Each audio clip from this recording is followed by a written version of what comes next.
Now, as the global financial crisis hits around the world, economies are starting to slow down. People are losing their jobs and cutting back their spending.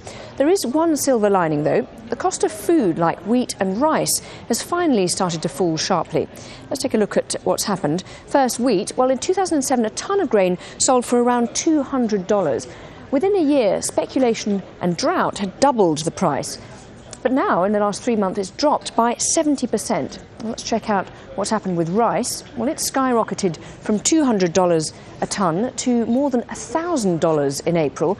But since then, the price has plummeted, falling up to 40% for some varieties. Well, this is clearly good news for consumers, with some analysts projecting a 25% drop in food prices at the beginning of next year. Laura Kyle reports. It's World Food Day, but there's little to market in Asina Ahmed's house. When we eat lunch, sometimes having dinner in the evening, it's a gamble whether you will get food or not. If you get it, it's okay. If you don't, then you just stay like that. The mother of 6 living in a slum in Kenya's capital, Nairobi, says the cost of food is making her life impossible. Food and fuel prices have doubled this year in Kenya and around the world. As fertilizer and oil prices rose, crops were turned over to biofuels and China demanded more meat. Riots broke out as people saw their standards of living plummet.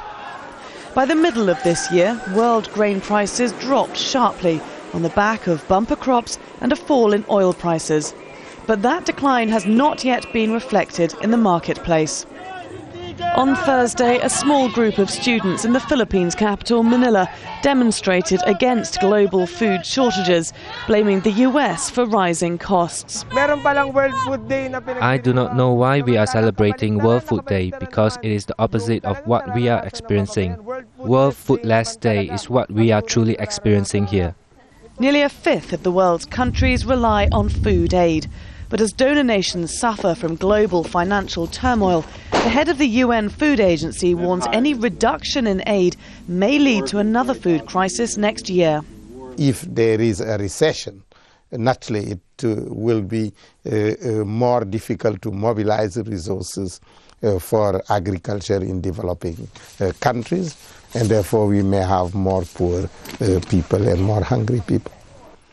Human rights advocates are calling into question the world's agricultural system, saying it needs an overhaul in favour of small farmers. This crisis brings up the failure of the existing agricultural system in the world to solve the problem of hunger in the world. And I think that's what we need to look at. We need to identify alternative paths to solve the problem.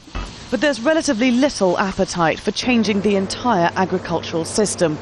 And experts worry that farmers, frustrated by falling gains and credit shortages, will start planting less, and so the food prices will swing back up again. A dire prediction for an estimated 950 million people who will be pushed into hunger by the end of this year.